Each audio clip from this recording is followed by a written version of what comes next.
Nosso Senhor Jesus, irmãos. Amém.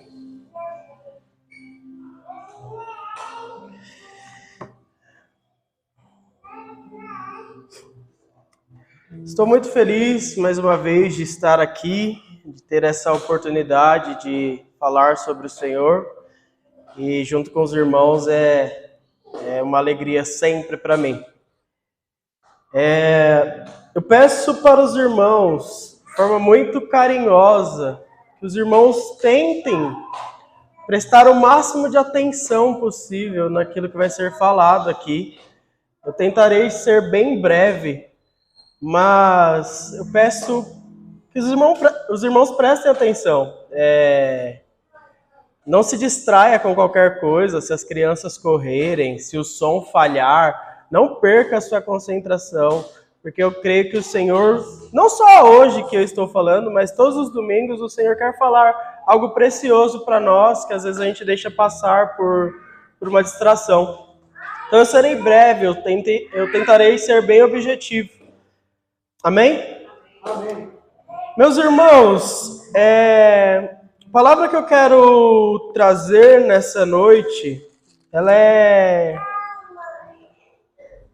posso dizer que ela é bem simples, só que é necessário que a gente tenha uma certa maturidade para entendê-la. É necessário que a gente entenda um pouco do Evangelho para entendê-la. Vocês vão perceber que ela é simples, porém é necessário um pouco de maturidade para entender o que eu vou falar. Não que eu vou falar algo complexo, nada disso. Mas é necessário que você entenda sobre a eternidade. É necessário que você entenda sobre o mundo espiritual. Nós cantamos que nós não vivemos daquilo que nós vemos, e sim daquilo que nós cremos. E isso nada mais é que o mundo espiritual. Nós precisamos entender que nós estamos aqui somente de passagem, e que existe um mundo muito maior, uma vida muito melhor e maior para nós na eternidade. Nós precisamos entender que tudo aquilo que nós fazemos aqui tem um peso espiritual. Você acredita que existe constantemente uma guerra espiritual nos rodeando? Você acredita nisso? Levante sua mão se você acredita nisso. Para você, faz sentido essa luta espiritual e que tudo que a gente faz existe um peso natural, mas existe um peso ainda maior espiritual. Então vamos lá, irmãos. Eu não vou ficar lendo vários versículos. Peço que os irmãos abram em Gênesis 1. E nós falaremos sobre intimidade, o tema do nosso mês.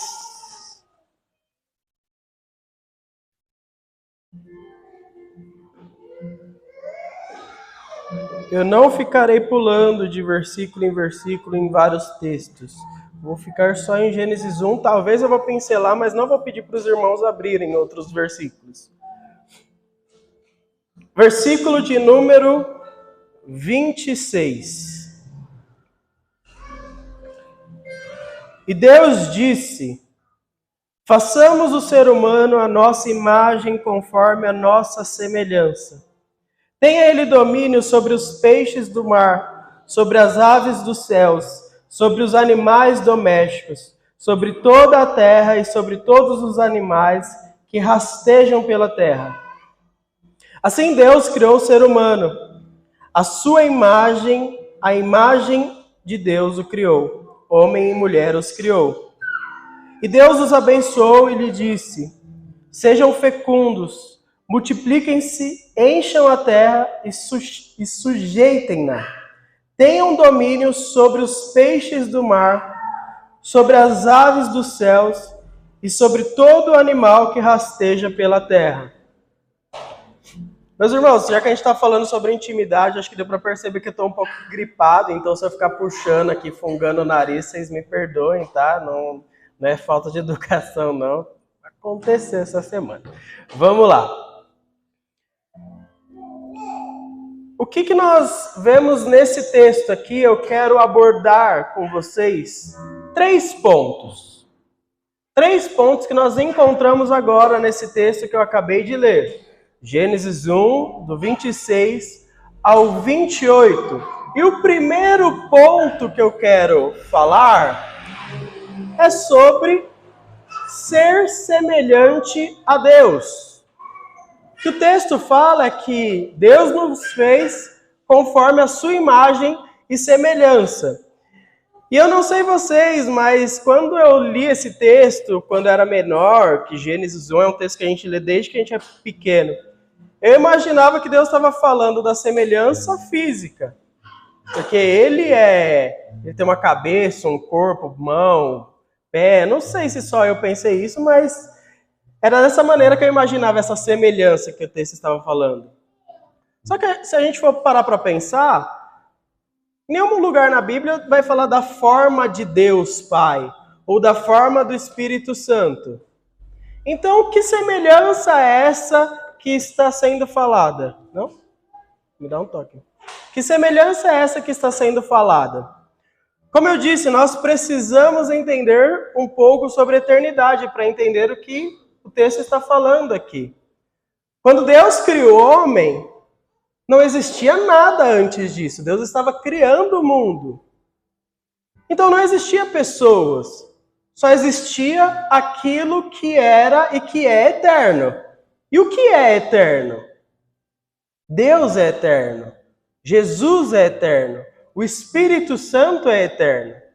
Então era isso que existia. Quando o texto está falando sobre sermos semelhantes a Deus, ele está falando sobre sermos semelhantes ao Pai, ao Filho e ao Espírito Santo. E o que eles faziam na eternidade? Ou o que eles fazem na eternidade? Meus irmãos, eles vivem por Ele mesmo, de eternidade e eternidade. E é difícil a gente entender isso quando a gente fala sobre eternidade. E por favor, fiquem comigo. Mas Deus, Ele não precisa de nós. Ele não precisa da humanidade. Ele vive de glória em glória na sua eternidade. Ele vive em plena intimidade. Deus Pai, Jesus e o Espírito Santo. Eles vivem íntimos uns dos outros. Assim que era antes da humanidade. E assim que será depois da humanidade. Em João 1 fala que Jesus era o verbo que estava antes da criação. O que existe na eternidade também, que não foi feita só para nós? O Evangelho existe na eternidade. Em Apocalipse 14 fala que um anjo carrega em sua mão o Evangelho eterno. Então, antes de nós existirmos, existe o Evangelho. Por que eu estou falando tudo isso? Porque nós fomos criados para vivermos nessa intimidade junto com o Pai, com o Filho e com o Espírito. Foi para isso que o homem foi criado. Esse texto aqui, ele é antes do pecado. Então nós fomos criados para vivermos essa intimidade com o Senhor.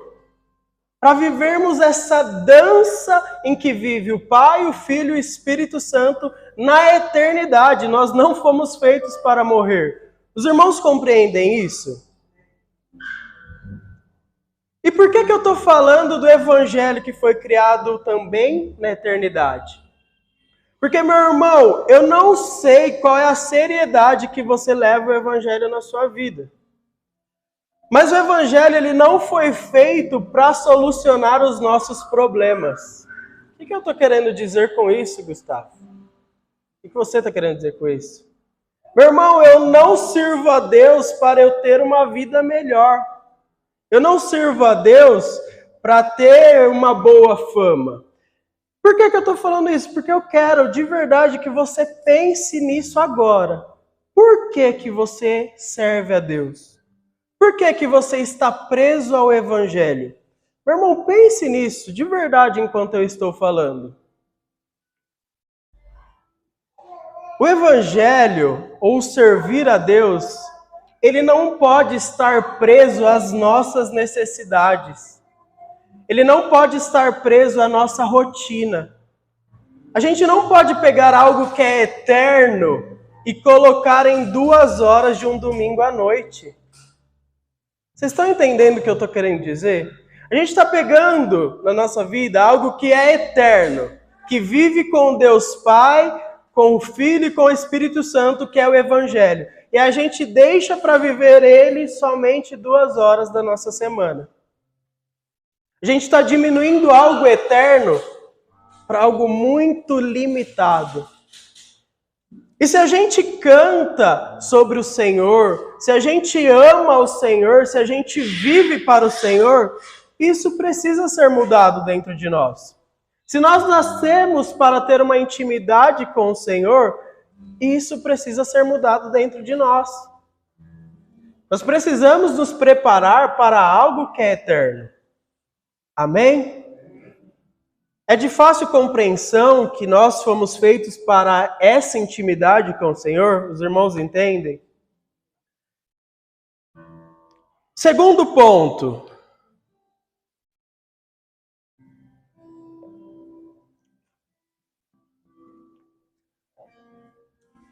Multipliquem-se.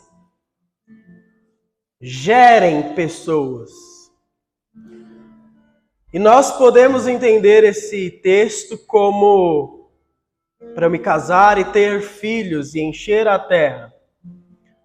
Mas quando eu estou falando de uma semelhança com Deus, onde eu preciso ser íntimo, o que eu preciso multiplicar? A intimidade com Deus no meu próximo. Eu preciso fazer o meu próximo ter uma intimidade com Deus assim como eu tenho. E o que eu quero dizer com isso, meu irmão? Minha mensagem vai ser totalmente para a gente pensar e pensando juntos sobre o que nós estamos fazendo, o que a nossa igreja está fazendo. Será que a minha intimidade com Deus, a minha semelhança com Deus, que eu falei no primeiro ponto, está fazendo o meu irmão ser mais íntimo do Pai? Você consegue pensar nisso? Será que a minha vida está fazendo o meu próximo, o meu irmão, ser mais íntimo do Pai? Existe uma obediência nisso, em nós sermos íntimos e fazermos o nosso próximo ser íntimo de Deus. Nós precisamos multiplicar a terra e preencher a terra de intimidade com o Senhor, de proximidade, de semelhança com o Senhor. E talvez isso não seja tão fácil de compreender. Eu sou sincero que às vezes não é fácil de compreender isso. Mas vamos parar para pensar. A nossa igreja hoje tem aproximado as pessoas do Evangelho? A nossa família hoje, ela tem aproximado as pessoas do Evangelho? A nossa vida, ela tem aproximado as pessoas do Evangelho? E talvez isso seja forte, mas é necessário que a gente volte a esse pensamento todos os dias, porque a gente fala que a nossa prioridade é o Senhor, a nossa vida é o Senhor. Mas não basta somente nós queremos servir ao Senhor de qualquer jeito, nós precisamos viver para o Senhor. Meus irmãos, na Bíblia tiveram diversas pessoas que sofreram por esse Evangelho. Pessoas que morreram por esse Evangelho. Não só Jesus, mas pessoas que morreram por esse Evangelho, para que ele chegasse até nós. A gente não pode levar o Evangelho de forma tão confortável assim. Precisa doer na gente o conforto de sentar nessa cadeira quentinha. Por mais que seja uma bênção, mas o que precisa doer? Eu preciso trazer mais gente para cá. Eu preciso fazer esse evangelho ser propagado em maior maneira. Isso faz sentido para você? Sabe, falar sobre intimidade com Deus é lindo. É lindo. É muito bom falar do amigo Jesus, e quando eu fiquei sabendo que pregaria esse mês, inclusive acho que fui eu que ajudei no tema de intimidade do mês. Quando eu fiquei sabendo que ia pregar, passou diversas mensagens assim, não mensagem, mas diversos temas que eu queria trazer, falar sobre a amizade de Jesus conosco, da companhia de Jesus. Mas essa semana eu fiquei relutando assim sobre o que falar. E o que eu preciso falar? Quando a gente tem um amigo íntimo, é muito prazeroso estar diante dele ou com ele. Se isso é tão prazeroso, a gente não pode se prender a deixar só para nós.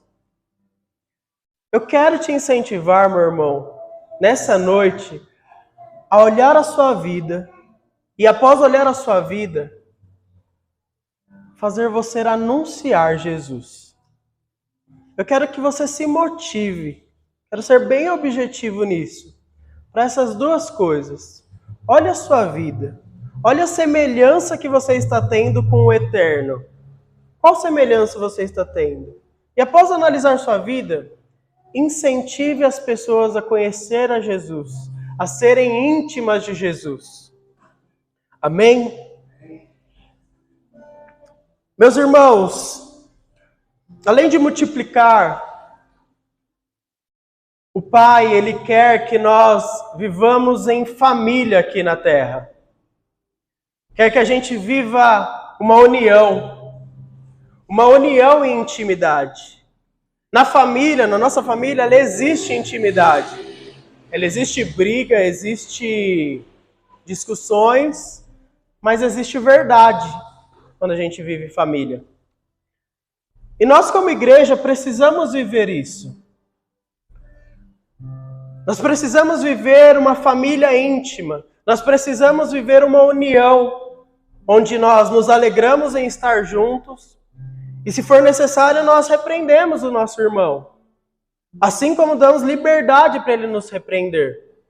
Intimidade é a gente poder falar as verdades para os nossos irmãos. E foi isso que Jesus quis para nós. Que nós vivêssemos em família.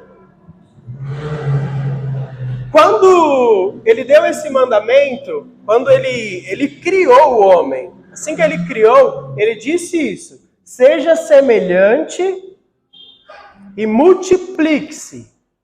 Multiplique essa semelhança. Vá gerando semelhança nos outros. Vivam essa intimidade juntos. Além de ser íntimo comigo, sejam íntimos um com os outros. E aí, meus irmãos, o que aconteceu depois disso? Adão, ele peca e ele quebra a ligação de intimidade entre Deus e o homem, certo? Ele quebra essa ligação de intimidade. Então, após o pecado, essa ligação de plena intimidade foi quebrada. Mais tarde, quando Caim mata Abel, a ligação de intimidade entre os homens é quebrada. Por que eu estou falando isso? Quando Adão peca, ele continua íntimo de Eva. Ele foge junto com Eva, ele tem os seus filhos. Então a intimidade entre os homens, ela continua. Mas quando Caim mata Abel, a intimidade entre os homens, a ligação de intimidade também é quebrada. Está fazendo sentido para você?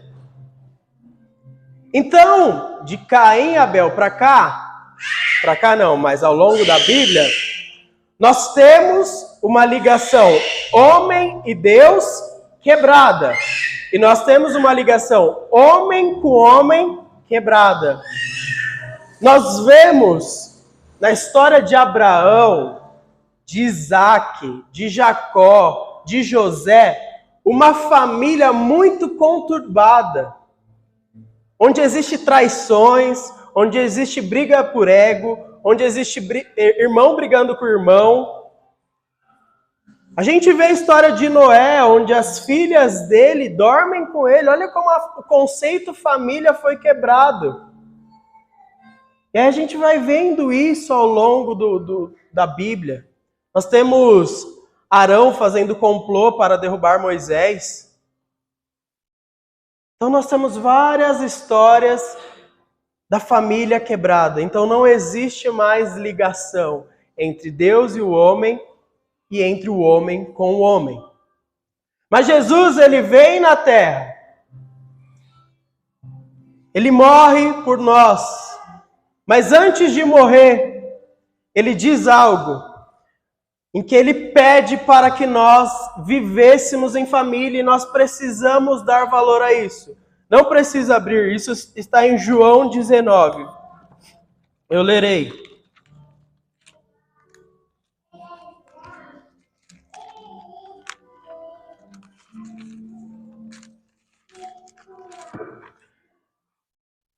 João 19, Jesus já está na cruz, a ponto de morrer.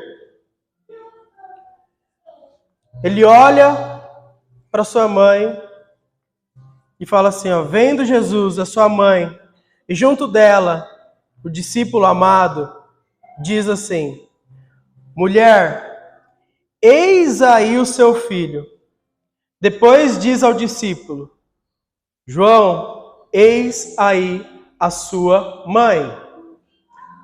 O que Jesus está fazendo aqui? O que Jesus está fazendo nesse ato? Não sei se vocês perceberam, mas ao morrer numa cruz, ele está restaurando a ligação entre homem e Deus. E ao olhar para Maria e para João, ele está restaurando a ligação entre homem e homem. Vocês conseguem entender isso? Ou é difícil? É difícil entender? Pode ser sincero comigo. Tá fazendo sentido ou não? Para alguém não tá fazendo sentido? Pode falar, eu quero ser muito sincero hoje. Por quê? Meu irmão, foi necessário que Jesus morresse, não só para nos salvar, mas para gerar em nós novamente o conceito de família. Isso é muito sério, gente.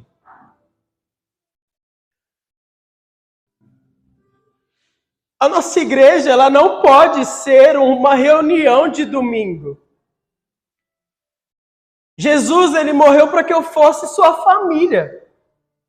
Para que eu fosse íntimo de você. Meu irmão, a gente não pode perder tempo falando mal um do outro.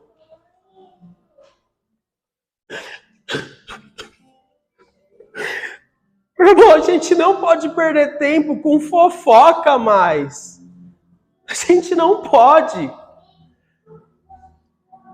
A gente não pode perder tempo chegando na nossa casa e falando assim, oh, meu Deus, você viu como a irmã falou? Você viu como fulano estava vestido? Você viu como o louvor tocou mal? Gente, a gente é família. Foi necessário que Jesus morresse. Você entende que um homem morreu?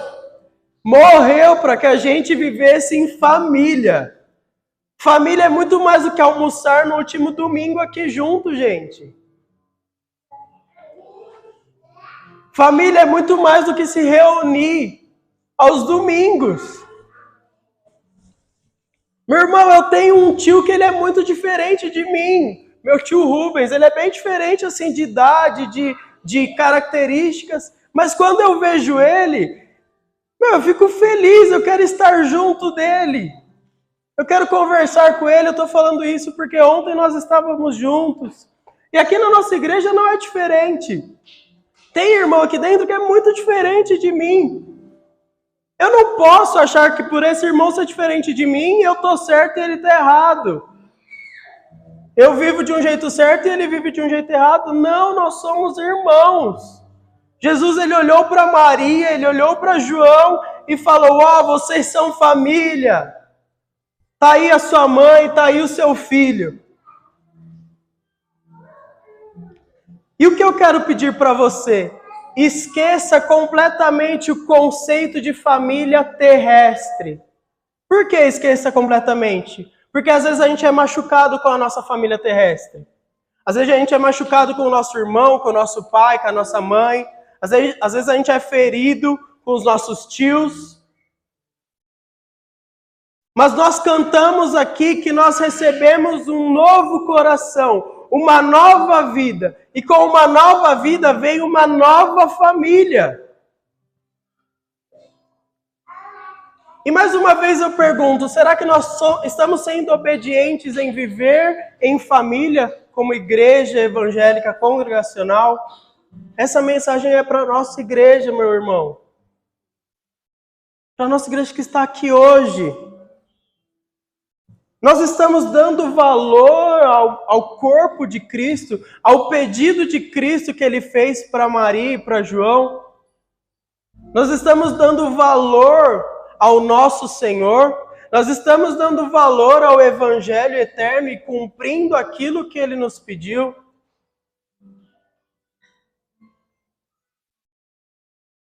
Meus irmãos, mais do que só ser íntimo de Deus, nós precisamos ser íntimos um dos outros.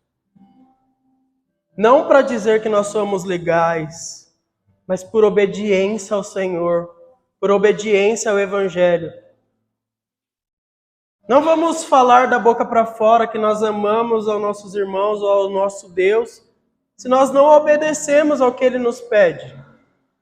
Vamos obedecer em sermos íntimos um dos outros. Será que você pode exercitar isso, começando hoje? Amém?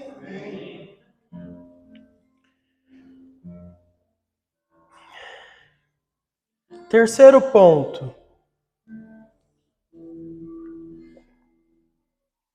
Nós vimos o primeiro ponto. Semelhança. Deus, Ele nos fez semelhantes a Ele. Segundo ponto. Multiplicar-se.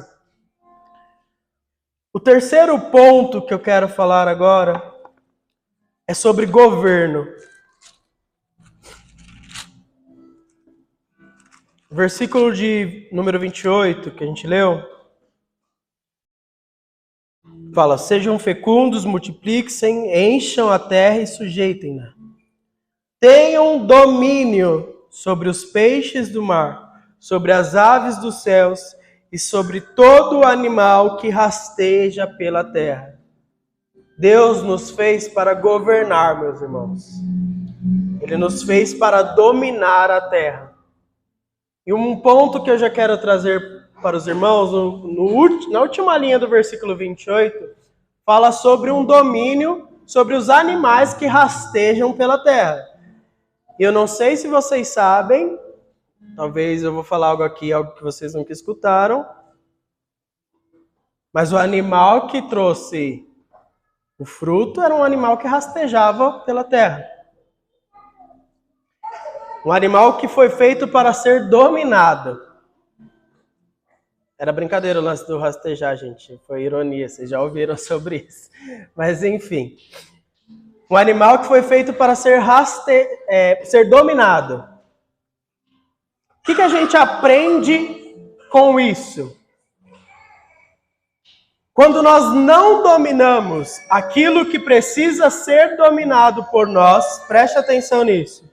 Quando nós não dominamos aquilo que precisa ser dominado por nós, Satanás age. Satanás, ele toma conta. E no começo eu disse, a gente precisa entender mundo espiritual. A gente precisa entender sobre a eternidade. Era para Adão e Eva dominar os animais rastejantes. Então, meu irmão, aquilo que você não governa, Satanás irá usar contra você. Se você não governa a sua mente, se você não governa a sua língua, se você não governa as suas atitudes, os irmãos já entenderam o que eu quero dizer.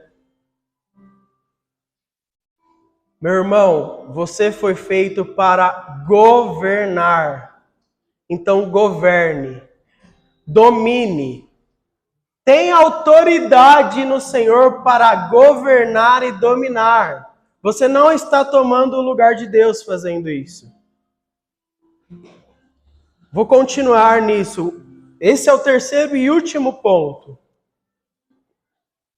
Em Êxodo 19, não precisa abrir. A Bíblia fala, Deus fala que farei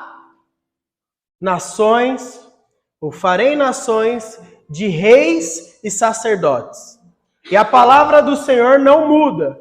Então, se ele falou isso em Êxodo, isso vale até hoje para nós. E a prova disso é que em Apocalipse 1 fala: fiz reis e sacerdotes para mim. Ou seja, se em Êxodo falou, hoje nós vivemos isso. Deus nos fez reis e sacerdotes. E o que eu quero falar sobre isso? Meu irmão, rei não governa sobre rei. Não existe um rei que é rei de outro rei. Dá para entender isso? O que eu estou querendo falar com isso? Deus nos fez reis. Mas não para eu ser rei do meu irmão. Não para eu governar o meu irmão. E sim para eu governar junto com o meu irmão. Se ele nos fez reis, é para nós reinarmos juntos. Se ele nos fez governantes, é para nós governarmos juntos. Meu irmão, ele não fez os pastores reis e nós súditos. E nós súditos. Ele nos fez reis. Ele não deu para a liderança da igreja um outro tipo de Espírito Santo que pudesse governar sobre o nosso Espírito Santo que não é líder. O que eu estou querendo dizer com isso? Eu não estou querendo tirar a autoridade dos líderes e dos pastores, não. Eu estou querendo colocar em você a responsabilidade que você tem na sua vida. Às vezes a gente joga o governo da nossa vida para os nossos pastores, para os nossos líderes. Mas nós precisamos governar a nossa vida. Nós precisamos reinar na nossa vida. Existe um contraponto também. Às vezes nós achamos que precisamos governar sobre o outro. Nós precisamos governar a igreja. Então, a igreja vai fazer aquilo que eu quero que a igreja faça, porque Deus me levantou para governo. E meu irmão, se a gente estiver andando nisso, nós estaremos falhando. Porque nós precisamos governar juntos. Eu sou líder do louvor. Mas eu não governo sobre o Daniel, eu não governo sobre o Igor. Eu governo o louvor junto com eles. Nós governamos juntos. Nós somos da igreja. O meu pai e o pastor Antônio, eles não governam sobre nós. Eles governam conosco o evangelho. Nós temos extrema responsabilidade em governar o evangelho junto com eles.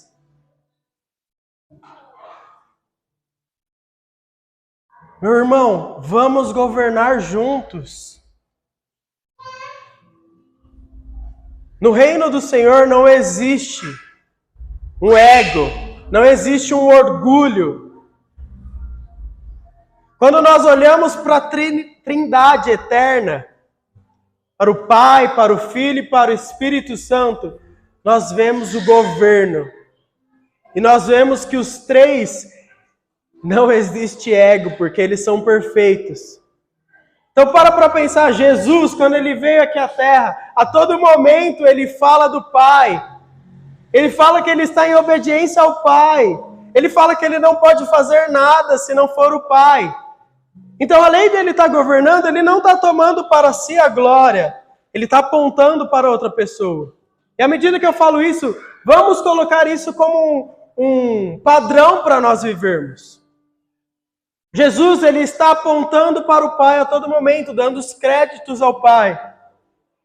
Quando ele Quando ele reúne a última ceia, ele fala sobre o Espírito Santo, que é alguém que atingirá nações, atingirá o mundo. Então ele está elogiando o Espírito Santo. O Espírito Santo nos leva até o Pai, nos leva até Jesus. O Pai, ele encontra prazer no Filho. Então existe um governo onde todos se falam e todos interagem para que o Evangelho seja expandido.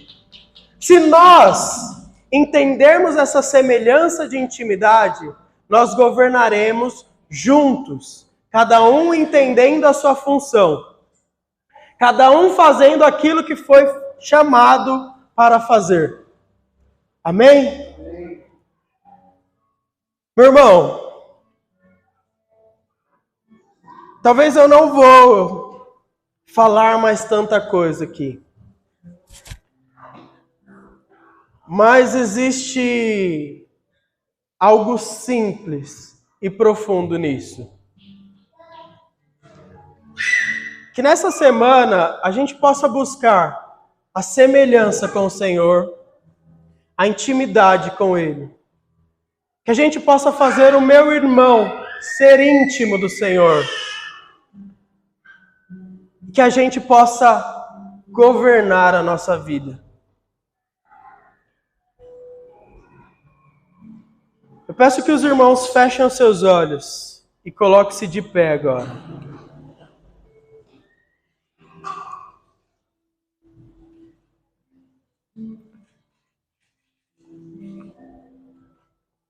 Nós teremos um momento de oração aqui.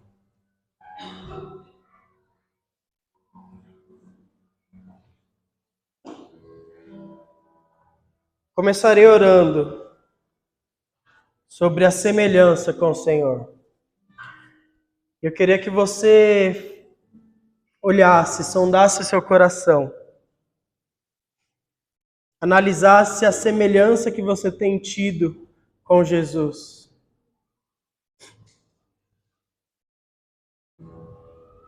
Comece a fazer essa oração já, meu irmão.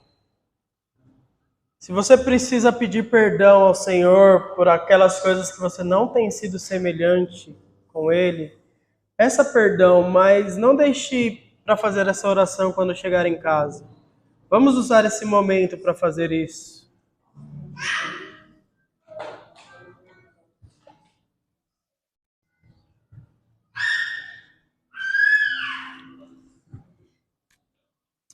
Senhor Jesus, Espírito Santo e Pai, nós queremos ser semelhantes a Ti, Jesus. Nós queremos ser semelhantes ao Teu Filho, Jesus Cristo. Senhor, em Filipenses 2 diz que Jesus abriu mão da sua glória para que Ele viesse até aqui à terra e vivesse, Jesus, nos ensinando como viver. O Senhor abriu mão da sua glória, mas não abriu mão de ser filho. Não abriu mão do seu caráter de filho.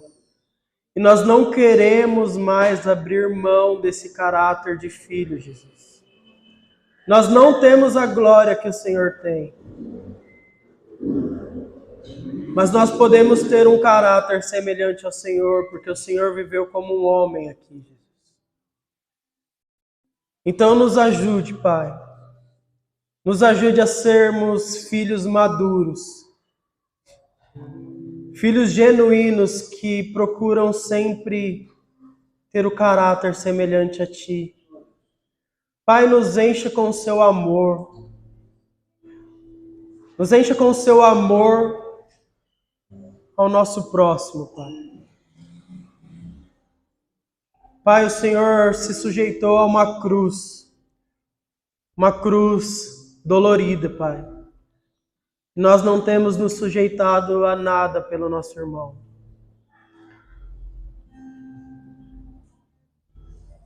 Pai, encha o nosso coração de compaixão, de amor por Ti, de amor pelo nosso irmão. Encha o nosso coração, Pai.